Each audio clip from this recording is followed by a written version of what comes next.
Blog Talk Radio.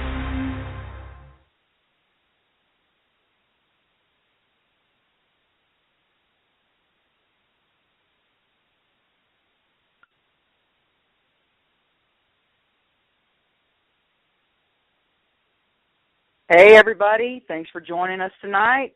I am your host, Selena Roane, and this is Close to Death, powered by the awesome D.T.M. Wicked Radio, and brought to you also by FEAR Paranormal Society.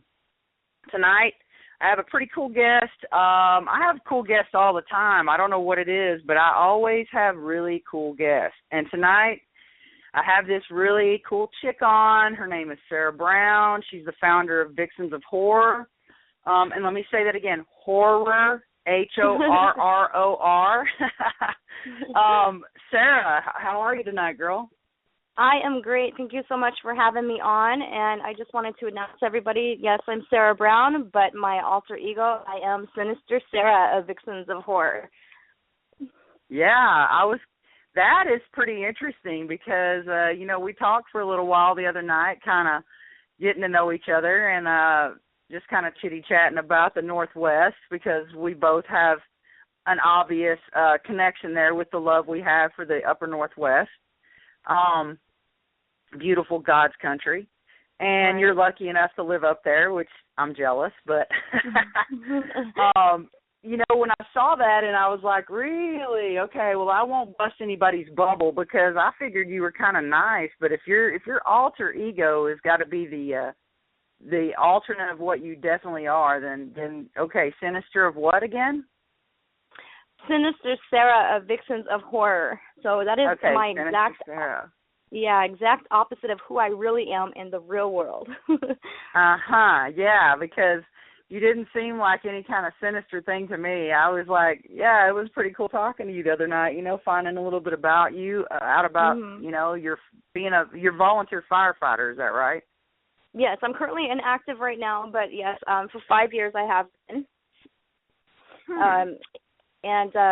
I am actually in real life, I'm a very generous person. I have a big heart, people person, very generous, and I'm always just center of attention, love to be sociable and gather everybody around to do great and big, amazing, fun, kind things. So once I found this group, and really kind of connected it with my other passion, which is modeling. I've been modeling since I was 7 years old, and I am in my 30s. We won't go how deep I am into my 30s, but I am in my 30s.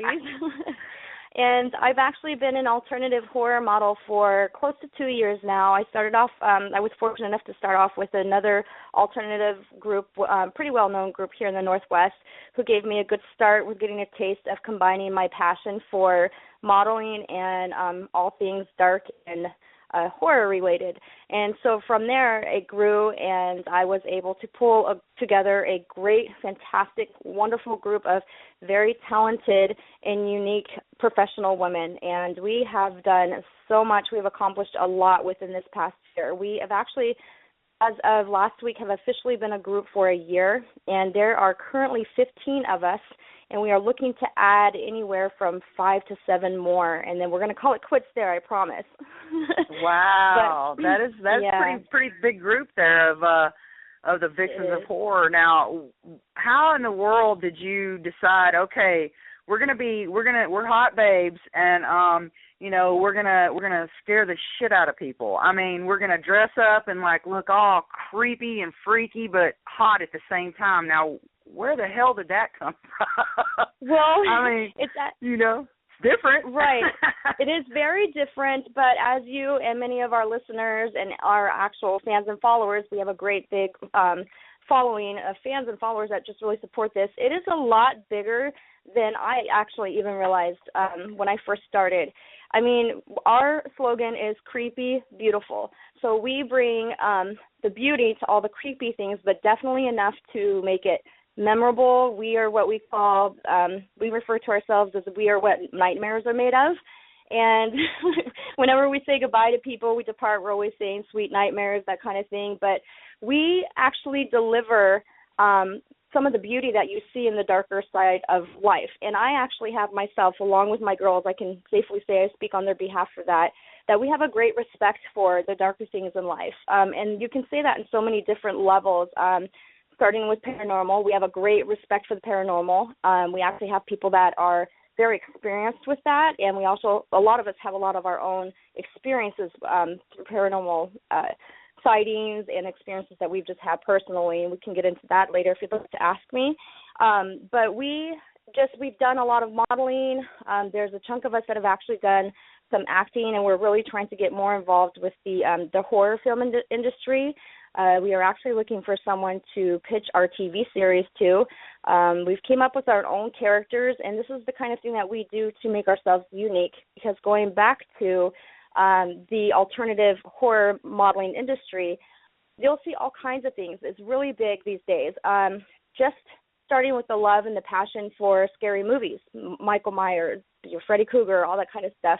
There are a lot of girls out there that maybe can or can't do modeling with like swimsuits and, runway and athletic wear and things like that. Well, this allows women to, again, combine their passion for everything scary, but also those who wish to portray how much they love it through photography and film. And for us, we like to bring that to life by we do themed shoots a lot. The last one we most recently have done was our science lab photography photo shoot, and it was actually a hit. It was an all-day thing. We did that out in St. Helens. It was very successful, St. Helens, Oregon. And the same day we did another shoot. Let's see, what was it? Oh, bathroom bombshells from hell. This one is what I call our horror humor category, and we actually did something where we brought just like that bad girl look to the bathroom, smoking in the boys' room type of thing, but we kind of brought the dark side to it, and we just have a lot of fun with it. We try to be different by letting everyone know it doesn't matter what shape, size, color you are. There's beauty in everything that you portray, especially in front of a camera. It's so easy for us to do that, and that's kind of where we go with it. But in the meantime, we are making all these other connections and hoping to get more of our experience and putting it forward through film, and so that's kind of what we're looking to get into more now. That would be really cool, and it's so funny that you guys came along to the ASAP family, and by the way, ASAP Entertainment LLC has signed you guys, and or you ladies, I should say, and welcome to the family. And Thank you. We're excited to have you. It's really funny that I have two friends. One, her name is Alyssa, and she is a vampire, and she's a model, and she does MAC makeup, and she is amazingly gorgeous. And we were actually at Chip Coffey's Coffee Talk, and she was helping me, and someone walked by the table and said, "You look really wicked." And I'm like, "What? What did they say?" And she said, "They said I looked wicked." I said, "Well, wickedly beautiful." So when you just said, that your little slogan about how y'all bring, the beauty to the horror side of things, that kind of sparked that memory of what that lady said to her, because, she looks different. She's got the Monster High kind of look. You guys, you guys look different, but still the beauty is just, it's cool because it's different.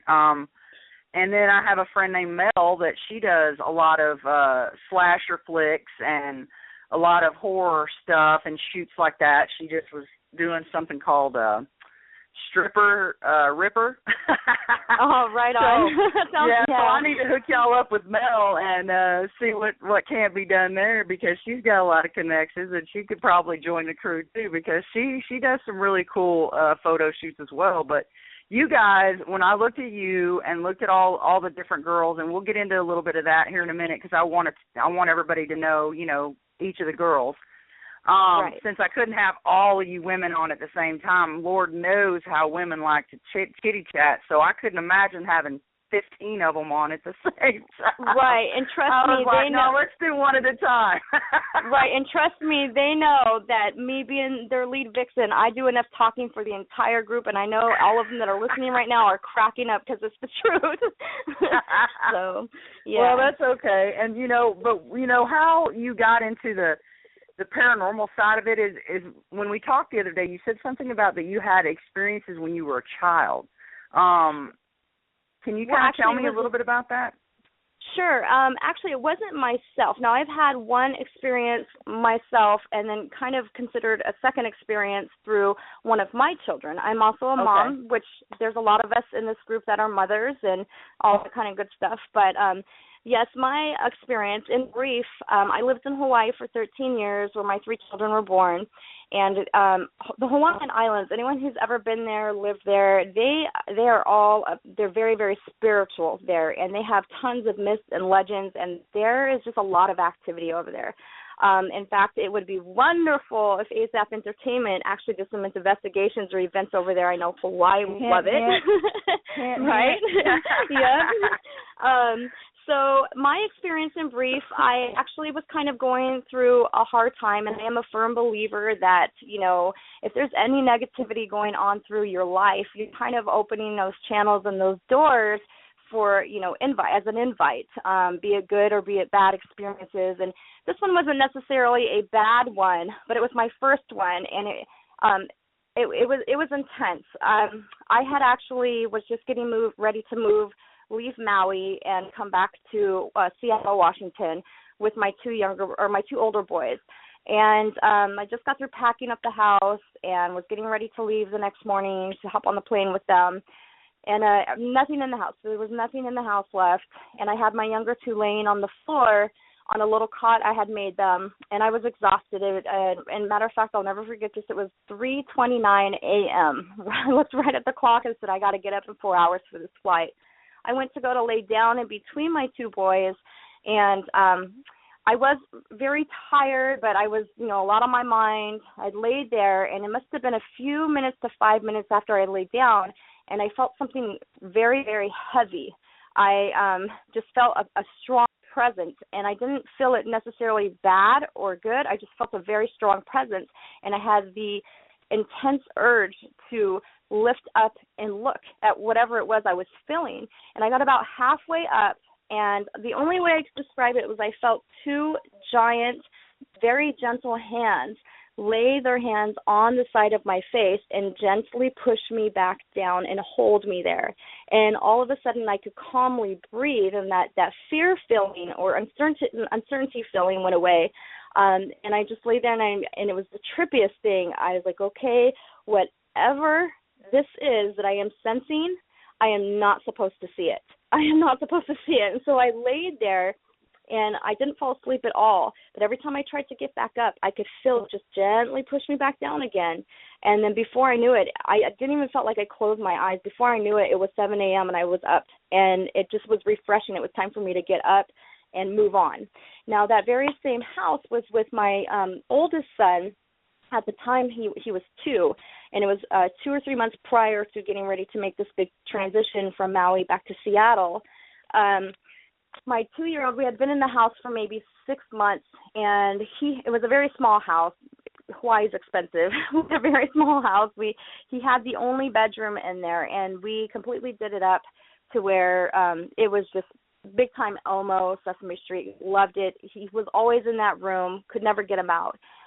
One day I went to lay him down, or one evening I went to lay him down in his bed, and about an hour afterwards, he woke up and came running out of the room, screaming, wouldn't blink his eyes. He couldn't breathe. His face was just bright red, and he kept saying, "Bad man, bad man, bad man," over and over and over.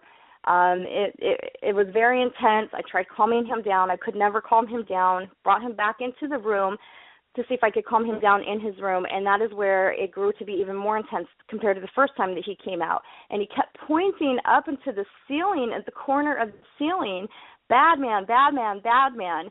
And shorten that up, towards the end, we had a lot of unfortunate things happen in that house. I felt that it was something there trying to tell us we did not need to be there. And I couldn't even bribe my son to go back in there with a piece of candy, and a toy or anything. I would go in there and say, come on, here, do you want this piece of candy? You have to come and get it. No, Mama, he wouldn't go in. He was petrified. Every time he came even close to the door, he pointed to the same spot and kept saying, bad man. And he has had another incident since then. It was when he was 7 years old, and we were back here in Washington. He had seen both his grandparents